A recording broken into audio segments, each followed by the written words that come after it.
ಓಂ ಯಸ್ಮಿನ್ ಸರ್ವಾಣಿ ಕರ್ಮಾಣಿ ಸನ್ಯಸ್ಯಾಧ್ಯಾತ್ಮಚೇತಸಾ ನಿರಾಶೀರ್ನಿರ್ಮಮೋ ಜಾತಿ ಪರಂ ಜಗತಿ ಸೋಚ್ಯುತಃ ವಸಿತ್ವಾ ವಾಸ ಆಚಮ್ಯ ಪ್ರೋಕ್ಷ್ಯಾಚಮ್ಯ ಚ ಮಂತ್ರತಃ ಗಾಯತ್ರ್ಯಾ ಚಾಂಜಲಿಂ ದತ್ವಾ ಧ್ಯಾತ್ವಾ ಸೂರ್ಯಗತಂ ಹರಿಂ. ಶ್ರೀ ಗುರುಭ್ಯೋ ನಮಃ. ವಸಿತ್ವಾ ವಾಸ ಆಚಮ್ಯ ಅಂಥೇಳಿ ವಸ್ತ್ರವನ್ನು ಉಡಬೇಕು ಅಂತ ಹೇಳಿದರು. ಈಗ ವಸ್ತ್ರ ಉಟ್ಟಾದಮೇಲೆ ಆಚಮನ ಮಾಡಬೇಕು, ಮಂತ್ರಾಚಮನ. ಆಚಮನ ಅಂದರೆ ಏನು? ನಮ್ಮ ದೇಹ, ಈ ದೇಹದಲ್ಲಿ ನಾವು ಬೇರೆ ಬೇರೆ ಕೆಲಸಗಳನ್ನು ಮಾಡ್ತೀವಿ. ಕೈಯಿಂದ, ಕಾಲಿಂದ, ಕಣ್ಣಿನಿಂದ, ನಾಲಿಗೆಯಿಂದ, ಕಿವಿಯಿಂದ ಒಂದಷ್ಟು ಕೆಲಸಗಳನ್ನು ಮಾಡ್ತೀವಿ. ಆದರೆ ಆ ಎಲ್ಲ ಇಂದ್ರಿಯಗಳು ಕೆಲಸ ಮಾಡಬೇಕಾದ್ರೆ ಒಂದಷ್ಟು ಶಕ್ತಿಗಳು ಬೇಕು, ಎನರ್ಜಿ. ಆ ಎಲ್ಲ ಇಂದ್ರಿಯಗಳನ್ನು ನಿಯಂತ್ರಣ ಮಾಡುವಂತಹ ಒಂದಷ್ಟು ಎನರ್ಜಿ ಫೋರ್ಸ್, ಸುಪೀರಿಯರ್ ಎನರ್ಜಿಗಳನ್ನು ಏನಿದೆ ಅದನ್ನು ನಾವು ದೇವತೆಗಳು ಅಂತ ಕರಿತೀವಿ. ಉದಾಹರಣೆಗೆ ಈಗ ನಾವು ಕಣ್ಣಿಂದ ನೋಡ್ತೀವಿ, ಬರೀ ನಮ್ಮ ಕಣ್ಣಿದ್ದರೆ ಸಾಲದು, ಹೊರಗಡೆ ಬೆಳಕಿರಬೇಕು. ಆಗ ಮಾತ್ರ ನಮಗೆ ಏನಾದರೂ ಒಂದು ವಸ್ತು ಕಾಣುತ್ತೆ, ಅಲ್ಲಿ ರಿಫ್ಲೆಕ್ಟ್ ಆಗಿ ನಮ್ಮ ಕಣ್ಣಿಗೆ ಬಿದ್ದು ಕಾಣುತ್ತೆ. ಈ ಕಾಣಬೇಕು ಅಂತ ಆದಾಗ ಆ ಬೆಳಕಿಗೆ ಒಂದು ದೇವತೆ, ಅಂದರೆ ಆ ಬೆಳಕು ಅನ್ನುವಂಥ ಒಂದು ಎನರ್ಜಿ ಏನುಂಟೋ ಆ ಎನರ್ಜಿಯನ್ನು ಕಂಟ್ರೋಲ್ ಮಾಡುವಂತಹ ಸುಪೀರಿಯರ್ ಎನರ್ಜಿ, ಅದು ಯಾರೋ ನಮಗೆ ಸೂರ್ಯ. ನಮ್ಮ ಇಡೀ ಪ್ಲ್ಯಾನೆಟ್ ಅರ್ತಿಗೆ ಎನರ್ಜಿ ಸೋರ್ಸ್ ಯಾರು ಕೇಳಿದರೆ ಸೂರ್ಯ. ಹಾಗಾಗಿ ಸೂರ್ಯನಿಂದನೇ ಬೆಳಕು ಬರೋದು, ಬೆಳಕಿನ ಮೂಲ ಅವನು. ಆದ್ದರಿಂದ ನಮ್ಮ ಕಣ್ಣುಗಳು ಕೆಲಸ ಮಾಡಬೇಕಂದ್ರೆ ಸೂರ್ಯ ಇರಬೇಕು. ಅದೇ ರೀತಿ ಒಂದೊಂದು ಇಂದ್ರಿಯಕ್ಕೂ ಒಂದೊಂದು ದೇವತೆಗಳನ್ನು ಹೇಳಿದ್ದಾರೆ. ಮುಂದೆ ತತ್ವನ್ಯಾಸ ಮಾಡುವಾಗ ಅದು ವಿಚಾರ ಬರುತ್ತೆ. ಅಂದರೆ ಒಂದೊಂದು ಇಂದ್ರಿಯಗಳಿಗೆ, ನಮ್ಮ ದೇಹದ ಒಂದೊಂದು ಭಾಗಗಳಲ್ಲಿ ಒಂದೊಂದು ದೇವತಾ ಶಕ್ತಿ ಉಂಟು. ಆ ದೇವತಾ ಶಕ್ತಿಗಳನ್ನು ನಾವು ನಮ್ಮ ಕೈ ಬೆರಳುಗಳಿಂದ ಮುಟ್ಟಿ ಸ್ಪರ್ಶನ ಮಾಡಿ, ಆಯಾ ದೇವತೆಗಳು ಆಯಾ ಸ್ಥಾನದಲ್ಲಿದ್ದು ನಮ್ಮನ್ನು, ನಾವು ಮುಂದೆ ಮಾಡುವಂತಹ ಕರ್ಮಾನುಷ್ಠಾನಕ್ಕೆ ನಮ್ಮನ್ನು ಶುದ್ಧರನ್ನಾಗಿ ಮಾಡಲಿ ಅನ್ನುವಂಥ ಕಾನ್ಸೆಪ್ಟ್ ಏನಿದೆ ಅದೇ ಆಚಮನ. ಮೊದಲು 3 ಸಾರಿ ಶುದ್ಧ ನೀರಿನಿಂದ ನೀರು ಕುಡಿಯೋದು, ಕೈಗಳನ್ನು ಒರೆಸ್ಕೊಳ್ಳೋದು, ಮತ್ತು 8 ಅಂಗಗಳನ್ನು ಸ್ಪರ್ಶನ ಮಾಡುವಂಥದ್ದು. ಇದಿಷ್ಟು ಆಚಮನದ ಅಂಗ. ಈ ಆಚಮನ 4 ರೀತಿ. ಒಂದು ಶ್ರೌತಾಚಮನ, ನಾವು ಮಾಡುವಂಥ ಋಗ್ವೇದಾಯ ಸ್ವಾಹ, ಯಜುರ್ವೇದಾಯ ಸ್ವಾಹ, ಸಾಮವೇದ ಸ್ವಾಹ ನಾವು ಡೈಲಿ ಏನು ಮಾಡ್ತೀವಿ, ಇದು ಶ್ರೌತಾಚಮನ. ಅಂದರೆ ಶ್ರುತಿಯಲ್ಲಿ, ಅಂದರೆ ವೇದದಲ್ಲಿ ಹೇಳಿರುವಂಥದ್ದು. ಇನ್ನು ಸ್ಮೃತ್ಯಾಚಮನ, ಅದು ಬೇರೆ ಬೇರೆ ಥರದ್ದು ಉಂಟು, ಪುರಾಣಗಳಲ್ಲಿ ಹೇಳಿದಂಥ ಆಚಮನ. ಇನ್ನು ವೈಷ್ಣವಾಚಮನ, ಕೇಶವಾಯ ಸ್ವಾಹ, ನಾರಾಯಣ ಸ್ವಾಹ, ಮಾಧವಾಯ ಸ್ವಾಹ, ಈ ರೀತಿ. ಇನ್ನು ತಂತ್ರಾಚಮನ, ಇನ್ನು ಕೆಲವೊಂದು ತಂತ್ರ ಉಪಾಸಕರು ಮಾಡುವಂಥ ಆಚಮನ. ಈಗ ಉದಾಹರಣೆಗೆ ಕಾಳಿ ಉಪಾಸಕರು, ಅವ್ರದ್ದೇ ಬೇರೆ ಥರ ಆಚಮನ ಉಂಟು. ಬೀಜ ಮಂತ್ರಗಳನ್ನು ಹೇಳ್ತಾ 3 ಸಾರಿ ನೀರು ಕುಡಿತಾರೆ, ಬೇರೆ ಬೇರೆ ಮಂತ್ರಗಳಿಂದ ಬೇರೆ ಬೇರೆ ಅಂಗಗಳನ್ನು ಸ್ಪರ್ಶ ಮಾಡ್ತಾರೆ. ಇದು ತಂತ್ರಾಚಮನ. ನಾವು ನಿತ್ಯ ಮಾಡುವಂಥ ಶ್ರೌತಾಚಮನ, ಅದನ್ನು ಯಾವ ರೀತಿ ಮಾಡಬೇಕು? ಮೊದಲು ಪೂರ್ವ ಅಥವಾ ಉತ್ತರಕ್ಕೆ ಅಭಿಮುಖವಾಗಿ ಮಾಡಬೇಕು. ಪಶ್ಚಿಮಕ್ಕೆ ಮಾಡಬಾರ್ದು, ದಕ್ಷಿಣಕ್ಕೆ ಅಭಿಮುಖವಾಗಿ ಮಾಡಬಾರ್ದು. ದಕ್ಷಿಣಕ್ಕೆ ಅಭಿಮುಖವಾಗಿ ಆಚಮನ ಮಾಡಿದರೆ ಮತ್ತೊಂದು ಸರಿ ಸ್ನಾನ ಮಾಡಬೇಕು ಅಂತ ಹೇಳ್ತಾರೆ. ಪಶ್ಚಿಮಕ್ಕೆ ಮಾಡಿದರೆ ಮತ್ತೆ ಪೂರ್ವಕ್ಕೆ ತಿರುಗಿ ಮತ್ತೊಮ್ಮೆ ಆಚಮನ ಮಾಡಬೇಕು. ಪಶ್ಚಿಮ ಮತ್ತು ದಕ್ಷಿಣ ಮಾಡಬಾರ್ದು. ಪೂರ್ವಕ್ಕೆ ಹೇಗೆ ಮಾಡೋದು? ಕಾಲ್ಬುಡದಲ್ಲಿ ಮಣೆ ಏನೂ ಇರಬಾರ್ದು, ಯಾವ ಆಸನವೂ ಇರಬಾರ್ದು. ನೆಲದಲ್ಲಿ ಕಾಲನ್ನು ಊರಿ ಕೂತ್ಕೊಳ್ಬೇಕು.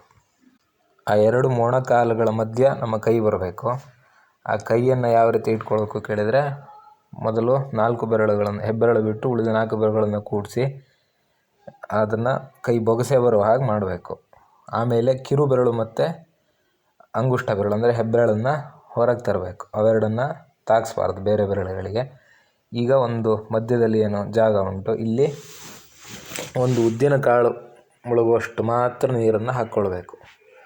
ಈ ಆಚಮನ ಜಲ, ಅದನ್ನು ಹೃದಯಂಗಮ ಜಲ ಅಂತ ಹೇಳೋದು. ಹೃದಯದವರೆಗೆ ಮಾತ್ರ ಹೋಗುವಂಥ ನೀರು ಅಂತ. ಅಲ್ಲಿ ಸಿಕ್ಕಾಪಟ್ಟೆ ನೀರು ಹಾಕ್ಕೊಂಡು ಕುಡಿಯೋದಲ್ಲ, ಒಂದು ಉದ್ದಿನ ಕಾಳು ಮುಳುಗುವಷ್ಟು ಅಷ್ಟು ನೀರನ್ನು ಹಾಕ್ಕೊಂಡು ಆ ಹೆಬ್ಬೆರಳಿನ ಬುಡದ ಮೂಲ ಪೂರ್ವಾಭಿಮುಖವಾಗಿ ಒಂದು ಬ್ರಹ್ಮತೀರ್ಥ ಅಂತ ಏನು ಹೇಳ್ತೀವಿ, ಅಲ್ಲಿಂದ ಬರಬೇಕು.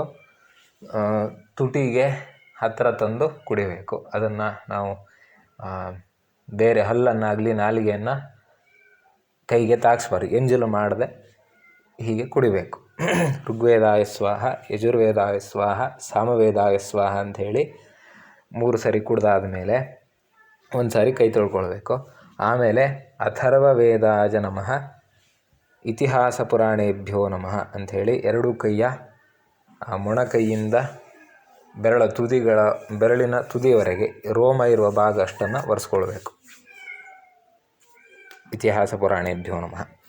ಇದಾದ ಮೇಲೆ ಹೆಬ್ಬೆರಳು ಮತ್ತು ಮಧ್ಯ ಬೆರಳಿಂದ ಅಗ್ನಯೇ ನಮಃ, ಅಗ್ನಯೇ ನಮಃ ಅಂಥೇಳಿ ತುಟಿಯ ಮೇಲ್ಭಾಗ, ತುಟಿಯ ಕೆಳಭಾಗ, ಹೆಬ್ಬೆರಳು ಮತ್ತು ತೋರ್ಬೆರಳು ಅದೆರಡರಿಂದ ಬಲ ಮೂಗಿನ ಹೊಳ್ಳೆ, ಎಡ ಮೂಗಿನ ಹೊಳ್ಳೆ, ವಾಯವೇ ನಮಃ, ವಾಯವೇ ನಮಃ. ಹೆಬ್ಬೆರಳು ಮತ್ತು ಮಧ್ಯ ಬೆರಳಿಂದ ಸೂರ್ಯಾಯ ನಮಃ, ಚಂದ್ರಾಯ ನಮಃ, ಬಲ ಕಣ್ಣು, ಎಡ ಕಣ್ಣು. ಹೆಬ್ಬೆರಳು ಮತ್ತು ಅನಾಮಿಕ ಬೆರಳು ಅಂದರೆ ಉಂಗುರ ಬೆರಳಿಂದ ಕಿವಿ ಎರಡನ್ನು, ಬಲ ಕಿವಿ, ಎಡ ಕಿವಿ, ದಿಗ್ಭ್ಯೋ ನಮಃ, ದಿಗ್ಭ್ಯೋ ನಮಃ. ಆಮೇಲೆ 5 ಬೆರಳನ್ನು ಒಟ್ಟು ಮಾಡಿ ಭುಜಗಳನ್ನೆರಡು, ಇಂದ್ರಾಯ ನಮಃ, ಇಂದ್ರಾಯ ನಮಃ. ಅದೇ ರೀತಿ ವಿಷ್ಣವೇ ನಮಃ, ವಿಷ್ಣವೇ ನಮಃ. ಆಮೇಲೆ ಹೆಬ್ಬೆರಳು ಮತ್ತು ಕಿರುಬೆರಳಿಂದ ಕಾಲುಗಳೆರಡು, ಪೃಥಿವ್ಯೇ ನಮಃ, ಪೃಥಿವ್ಯೇ ನಮಃ. ಆಮೇಲೆ ನಾಭಿಯಲ್ಲಿ ಆತ್ಮನೇ ನಮಃ, ಹೃದಯದಲ್ಲಿ ಅಂತರಾತ್ಮನೇ ನಮಃ, ಶಿರಸ್ಸಿನಲ್ಲಿ ತಲೆಯಲ್ಲಿ ಪರಮಾತ್ಮನೇ ನಮಃ. ಇದಿಷ್ಟು ಒಂದು ಆಚಮನ.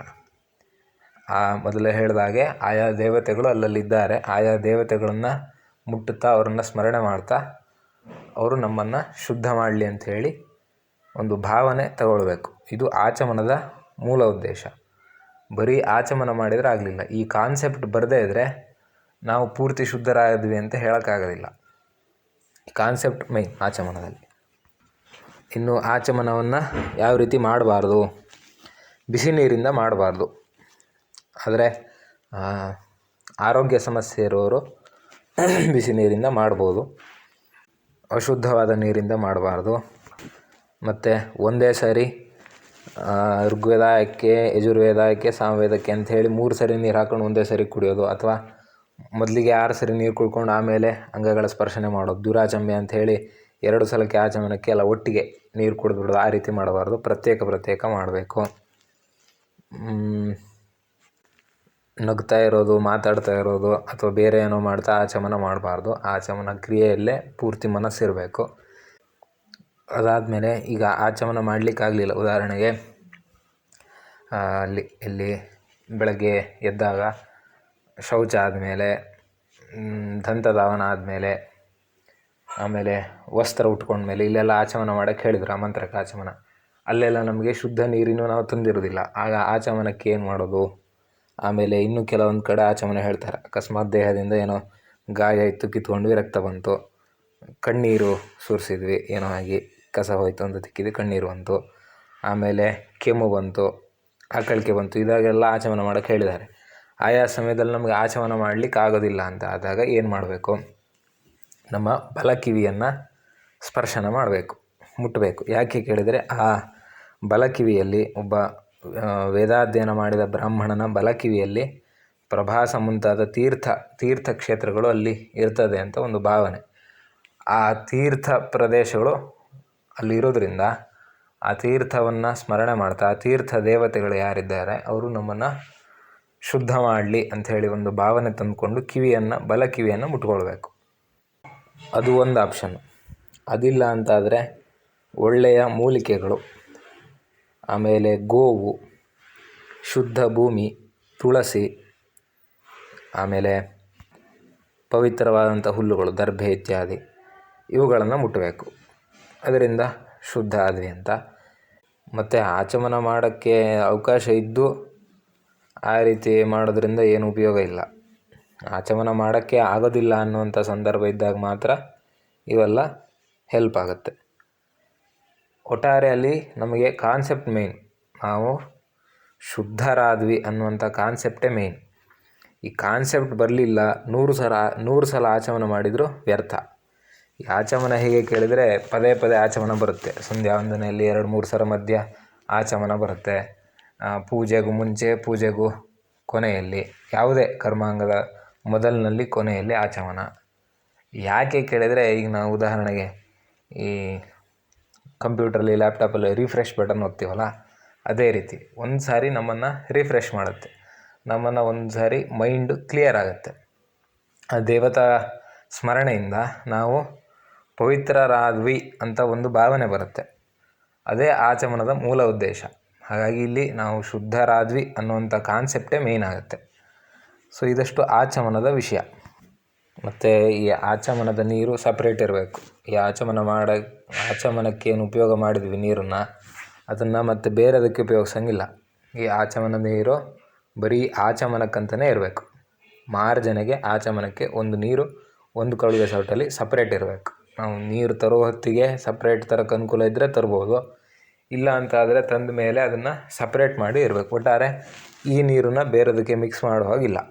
ಒಂದು ಸಪ್ರೇಟ್ ಕೊಳವೆ ಸೌಟು ಮಾರ್ಜನೆಗೆ, ಆಚಮನಕ್ಕಂತಲೇ ಇಟ್ಕೊಳ್ಬೇಕು. ಇದು ನಾವು ಎಲ್ಲೆಲ್ಲ ಆಚಮನ ಮಾಡೋಕ್ಕುಂಟು 8 ಸಾರಿ, ಅದಷ್ಟಕ್ಕೂ ಇದೇ ನೀರನ್ನು ಉಪಯೋಗಿಸೋದು.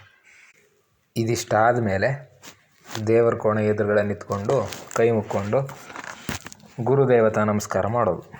ಶ್ರೀ ಗುರುಭ್ಯೋ ನಮಃ, ಶ್ರೀ ಪರಮಗುರುಭ್ಯೋ ನಮಃ, ಶ್ರೀಮದಾನಂದ ತೀರ್ಥ ಭಗವತ್ಪಾದಾಚಾರ್ಯೇಭ್ಯೋ ನಮಃ, ಶ್ರೀ ವೇದವ್ಯಾಸಾಯ ನಮಃ, ಶ್ರೀ ಭಾರತ್ಯೇ ನಮಃ, ಶ್ರೀ ಸರಸ್ವತ್ಯೇ ನಮಃ, ಶ್ರೀ ವಾಜವೇ ನಮಃ, ಶ್ರೀ ಬ್ರಹ್ಮಣೇ ನಮಃ, ಶ್ರೀ ಮಹಾಲಕ್ಷ್ಮೀ ನಮಃ, ಶ್ರೀ ನಾರಾಯಣಾಯ ನಮಃ, ಶ್ರೀ ಹರಯೇ ನಮಃ, ಶ್ರೀ ವಾಸುದೇವಾಯ ನಮಃ.